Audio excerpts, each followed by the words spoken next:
coisa que eu fiquei na dúvida é se a gente precisa de uma mudança de cultura na instituição. Porque quando se fala em feedback, eu acho que para nós, colaboradores, a gente sempre sente que vão vir com uma crítica. Então, a gente fica com esse medo, esse receio, e a gente sempre espera justamente aquele feedback insignificante, né? A gente quer que a pessoa fale, tá ótimo, tá maravilhoso, e não fale nada, porque a gente tem muito medo de ser criticado.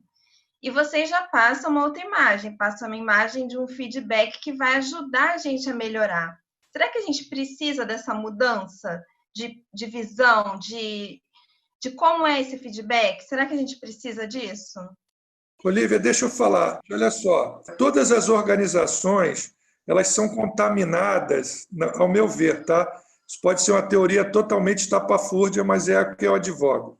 Toda organização é contaminada pelo fim da que ela se destina, tá? Nós trabalhamos num tribunal que julga o tempo todo.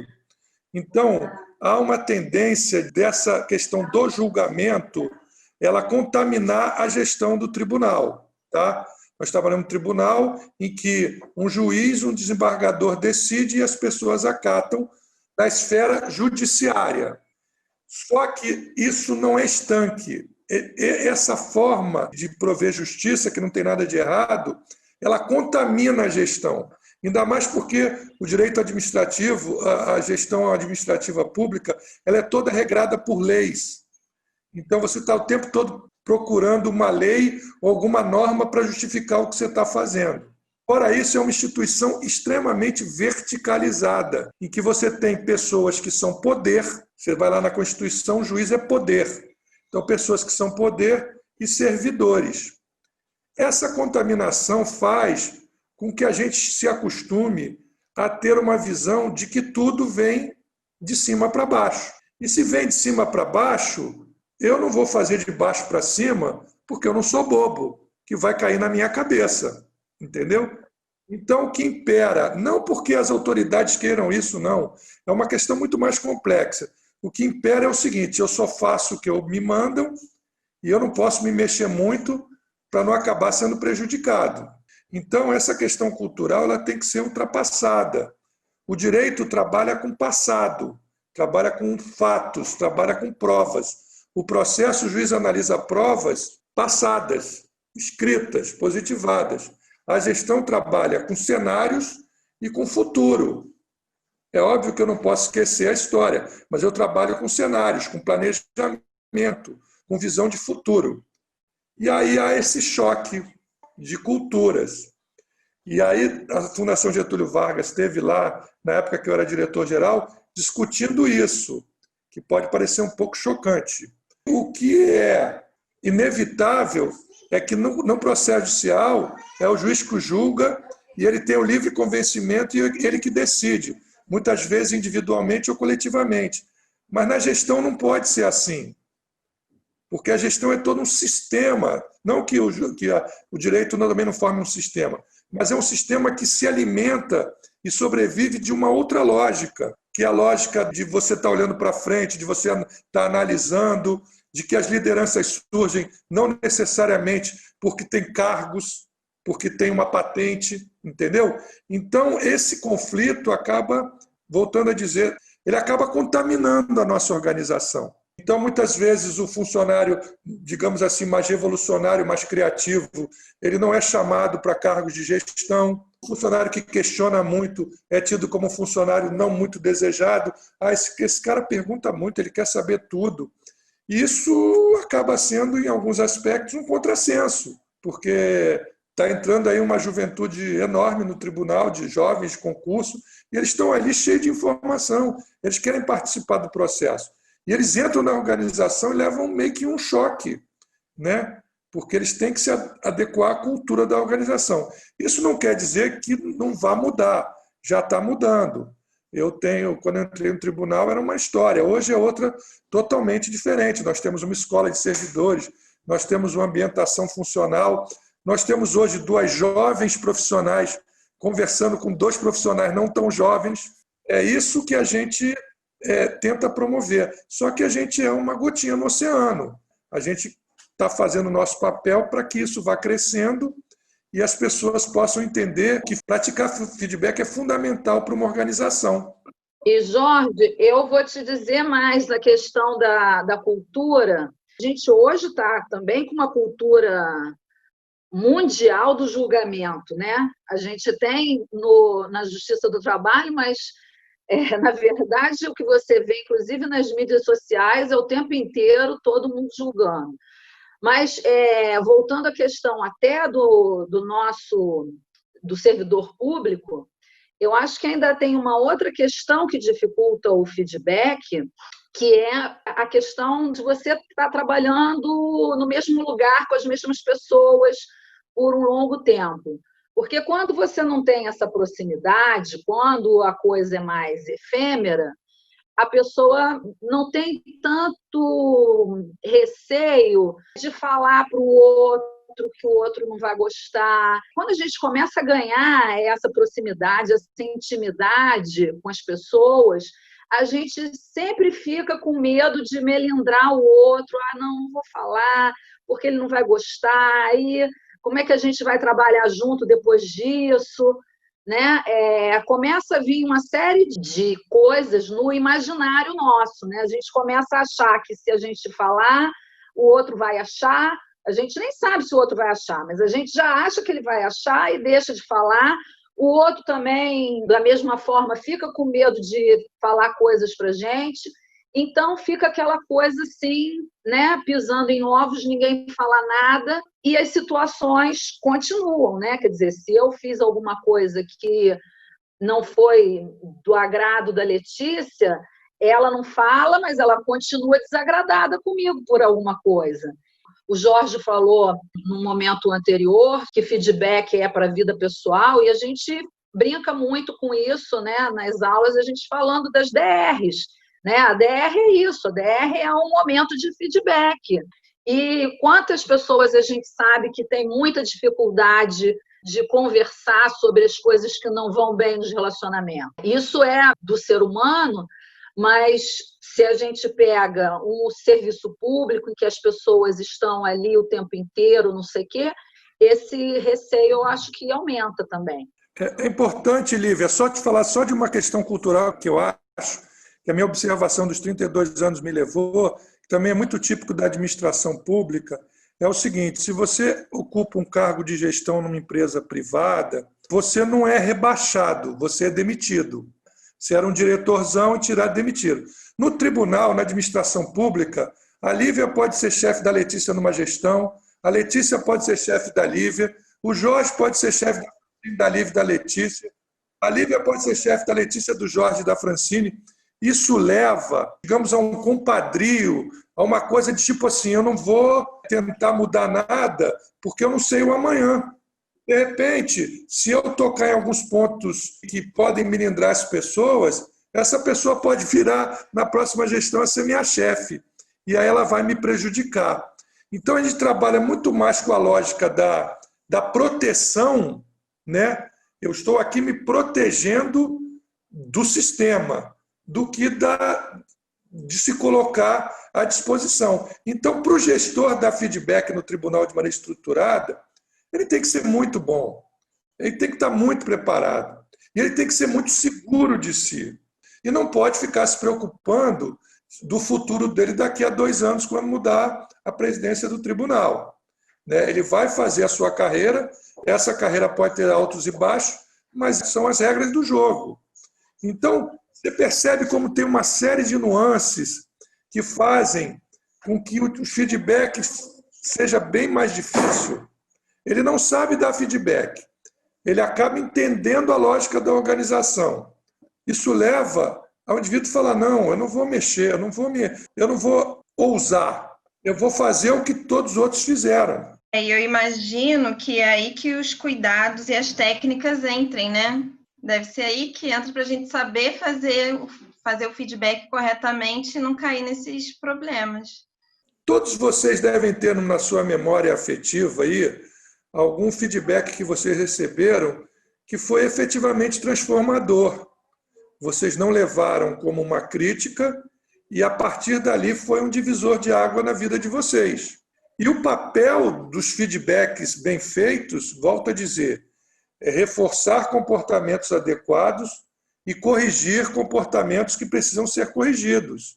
Nunca ofender, nunca magoar. É claro que às vezes a gente não tem controle sobre isso. Por mais que você seja cuidadoso, o emocional da pessoa que está recebendo não está estruturado. Então, qualquer coisa que você fale para ela que não seja elogio, ela vai se desestruturar. Mas isso não é absolutamente culpa sua. Você também tem que ter esse discernimento para fazer o seguinte: eu fiz da maneira que tinha que ser feito. E a pessoa, efetivamente, não tem preparo psicológico, emocional para se corrigir. Então, ela vai continuar. Quantas pessoas vocês conhecem, né? Que por mais que a gente dê um toque, explique, e a pessoa não...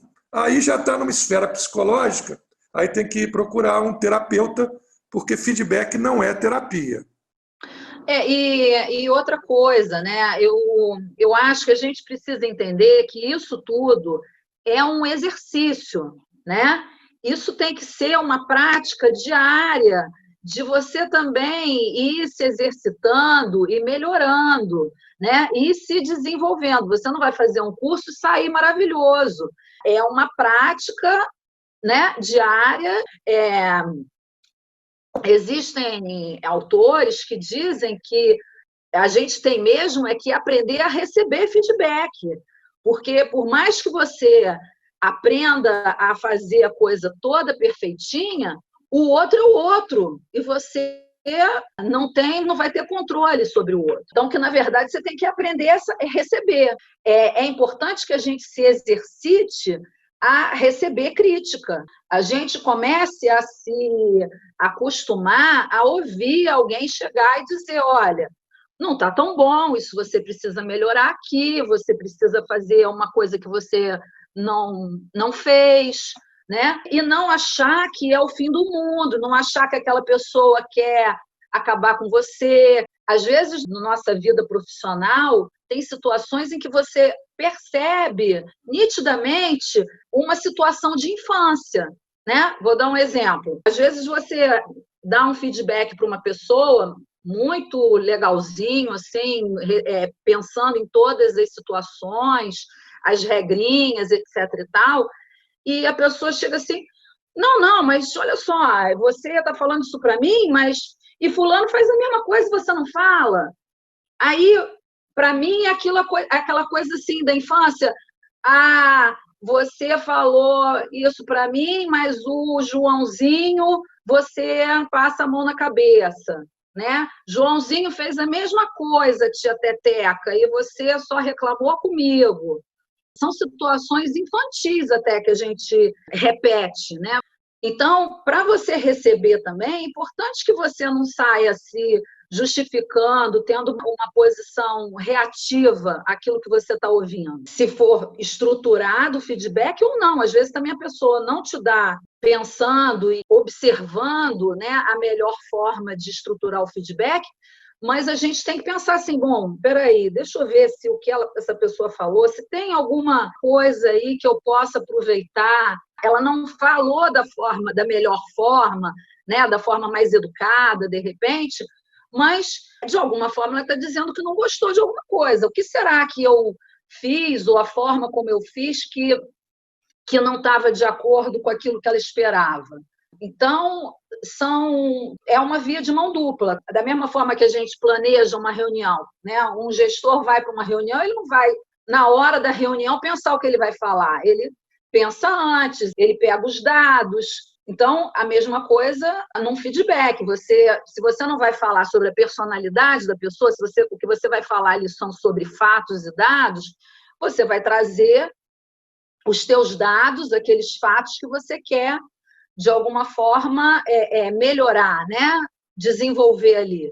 E, na contrapartida, quem recebe o feedback tem que estar aberto para ouvir aquilo que a pessoa está te dizendo, mesmo que não seja da forma, talvez, mais delicada. Mas vamos ver o que é. Será que aquela pessoa está me sinalizando ali? tem a ver, não tem a ver. Eu posso até me justificar, não estou dizendo que a pessoa vai falar um monte de coisa e eu vou ficar calado o tempo inteiro. Não, eu vou ouvir, mas eu posso contra-argumentar, porque é uma conversa, né? Mas eu espero a pessoa falar tudo que ela tem que falar, eu me asseguro que eu entendi aquilo que ela está querendo dizer. E aí depois eu até posso contra-argumentar, né? Bom, às vezes você chegou atrasado ou você não fez o relatório da melhor forma porque você teve aí um problema, mas até você pede desculpa, né? Não, olha, realmente vou melhorar isso no próximo, etc e tal, quero que você me desculpe porque aconteceu isso assim, assim, assado, sem problema de você se desculpar. A questão é que não pode ser aquela coisa reativa, né? Que você impede o outro até de desenvolver a ideia. Vocês falam que o gestor tem que pensar que está entregando um presente, né? Ele tem que ter todo um preparo, tem que ter um cuidado. Então, quais são os cuidados para fazer o feedback? A gente vai falar grosso modo, porque a gente fala de maneira mais complexa no curso, né? A primeira questão, assim, que pouca gente dá importância é o ambiente onde você vai dar o feedback, né? Se você vai dar o feedback individual, é importante que você leve a pessoa, convide a pessoa para um ambiente amistoso, sem ruído, que você sente ao lado da pessoa para tirar aquela configuração de hierarquia, tá? Outra coisa bastante interessante é o tipo de linguagem que você vai usar. Então, alguém que sabe CNV, com certeza vai ter um diferencial absurdo para fazer o feedback, que conheça a linguagem corporal. Você pode verificar que se ela está de braços cruzados, com as pernas cruzadas, balançando a perna, que ela pode estar ansiosa, que ela pode estar se trancando para o que ela vai receber. E aí, se você tem uma certa experiência, você pode conduzir a coisa de maneira que ela se destranque. Tem uma técnica em mediação, também em psicologia, que é estabelecer o rapport, que é a questão de você estabelecer uma conexão com as pessoas. Por exemplo, se a Lívia gosta muito de surf, por exemplo, você pode tentar dar o feedback para ela fazendo analogia com surfar. Se a Letícia adora cinema, né? Ou se ela é louca por futebol, e eu puder encaixar o que ela gosta no feedback que eu vou dar para que ela se abra, né? Você consegue. É claro que isso não é manipulação, tá? É porque a gente tem que tomar cuidado, porque existe uma linha muito tênue em estabelecer comunicação e manipular, tá? E tem muita gente que conhece as técnicas para manipular, tá? É importante que se diga isso. Então, tem uma série de questões, por exemplo, não é interessante dar feedback no final do dia, que a pessoa já está cansada, está querendo ir embora. O local que eu falei, a linguagem verbal, a linguagem não verbal, a mesa, o local onde você vai se reunir, talvez até o conforto térmico. Você não vai levar uma pessoa para dar feedback num 40 graus no Rio de Janeiro, no final do dia, com o ar-condicionado desligado. Enfim, o feedback ele precisa de uma série de outros conhecimentos para que o profissional saiba utilizá-lo de maneira adequada. Se você não está preparado hoje, você recebeu uma ligação que teu filho está no hospital, que teu marido teve um problema, não há mal nenhum em adiar para o dia seguinte. O feedback ele tem que ser dado no tempo certo. Ele não pode ser adiado por um tempo enorme que depois a pessoa vai falar: poxa, você veio falar isso que aconteceu no ano passado. Mas ele não precisa ser necessariamente imediato. Talvez quando o chefe fica muito chateado com o comportamento de um determinado subordinado, é importante que ele vá para casa, tenha uma noite bem dormida e volte no dia seguinte, né? O Daniel Goleman ele fala o seguinte: a emoção sequestra o intelecto. E eu achei essa figura muito interessante, né? A emoção ela pega o intelecto e bota dentro de uma jaula, dentro de uma casa fechada. Quando a gente toma decisões sobre forte emoção, normalmente a gente se arrepende depois. Então, o William Ury, que é o papa da negociação da escola de Harvard, ele fala o seguinte: quando você não sabe o que vai fazer, vai para o camarote, dá uma saidinha. numa reunião tensa, em que você está muito, muito agitado, pede para ir ao banheiro para lavar o rosto. Numa decisão importante de um imóvel que você está comprando e que você achou o imóvel dos sonhos, mas é muito mais do que você tem de dinheiro, diz para o corretor que você vai conversar com seu marido e daqui a 2 dias você dá uma resposta. E o que diz a experiência? Que normalmente quando você sai para o camarote, quando você se afasta do problema, você tem uma visão muito maior e normalmente você toma uma decisão de maneira muito mais acertada. Vocês podem fazer essa experiência na vida de vocês e vocês vão ver como é transformador. É óbvio que é importante que se diga isso. Teu filho está sendo atacado por um cachorro pitbull. Você não vai sair para o camarote e vai deixar o cachorro morder o seu filho. Mas fora as questões de proteção física ou de imediatas, em regra, todas as outras decisões podem ser adiadas para o momento que você esteja mais centrada. Entendeu? Se não for uma coisa de proteção da vida, da integridade, você sempre pode falar, olha, eu quero pensar melhor sobre o assunto. Então, não dê feedback sobre forte emoção, porque você vai ter problema. Só complementando, você tem vários tipos de feedback, né? Não só aqueles que a gente estava falando, mas assim, você tem o feedback que é pontual, que você vai poder falar especificamente sobre uma coisa, até esse feedback que é aquele, vamos dizer, que você vai dar na avaliação, né, da pessoa, em que você vai buscar todas as questões, né, tanto positivas como a melhorar. Então, você tem vários tipos, mas, de qualquer forma, a gente precisa começar a desenvolver nas pessoas uma certa sensibilidade para perceber também o melhor momento para cada um deles. Se você está bem para você dar um feedback, se o outro também está bem para receber, porque, às vezes, você percebe que aquela pessoa que você vai dar o feedback, ou seja, o seu subordinado ou um colega, não está no melhor momento para você conversar. Então, isso também é uma coisa que a gente precisa desenvolver, que é justamente a percepção do outro. São várias características que a gente tem que começar, ou competências que a gente tem que aprimorar, né? Empatia, percepção. Vou te dar um exemplo que surgiu no curso e realmente estou até chocado. Vocês sabem que os servidores que estão em progresso na carreira fazem aquela avaliação periódica. E aí foi feita uma avaliação periódica, não sei se é anual, em que o chefe escreveu que a funcionária tinha uma série de deficiências. A funcionária ficou muito chateada e escreveu no retorno da avaliação, né, na visão dela, que o chefe nunca a chamou para conversar sobre as deficiências que ele notava nela. E como ela ia saber que ela estava com aquelas deficiências. Tanto que tem um livro de feedback que diz: preciso saber se estou indo bem. E ali, na minha opinião, ocorreram 2 falhas. Uma gritante do gestor, que deveria ter chamado a servidora para poder conversar sobre o que ele achava que não estava bom, e outro da servidora, que se colocou numa posição passiva e também não pediu feedback. E aí os gestores dão as maiores explicações. Você não percebia que eu olhava feio para você? Você não estava, que eu não estava falando contigo? Isso é totalmente absurdo. Ele tomava algumas atitudes de linguagem não verbal e achava que a servidora tinha que perceber as suas deficiências pela forma como ele se colocava. Não estou querendo criticar o gestor, porque, na verdade, ele não teve o aprendizado, não foi oportunizado, ou ele não quis, ou, enfim, aconteceu alguma coisa.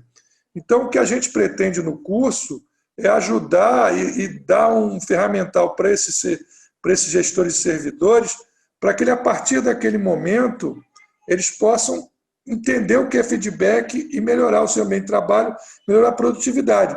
E o nosso curso, modéstia à parte, ainda tem uma cerejinha do bolo, que é a ajuda da Carla Vale, que recebe os casos talvez patológicos ou mais emblemáticos, e ela funde aquilo para não tentar identificar ninguém, porque não adianta você apresentar realidades que não são do tribunal. Não adianta você pegar, quer dizer, até adianta, mas não tem tanta potência quanto o nosso caso, que é o que muitos funcionários e muitos gestores se identificam, principalmente no passado, com situações exatamente iguais àquelas. Entendeu? Então, a potência do nosso curso é que a gente dá o referencial teórico e depois permite que os funcionários com casos que ocorreram no tribunal possam aprender a começar a dar o feedback. O que a gente sente é que as avaliações são muito boas. Os servidores ficam muito agradados e muitos deles nos dizem: esse curso deveria ser obrigatório para todos os gestores.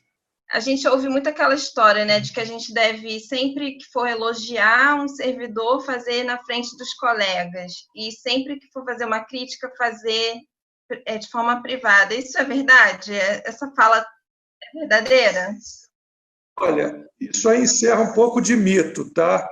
A gente fala isso no curso. Tem que ser feita uma avaliação até para ver se aquele elogio em público possa causar uma ciumeira enorme na equipe, possa causar uma desestrutura, talvez porque alguém se destaque muito e isso possa causar um ambiente não muito agradável de achar que está protegendo alguém ou não. Então, a gente entende que essa máxima de que o elogio tem que ser sempre em público tem que ser relativizada.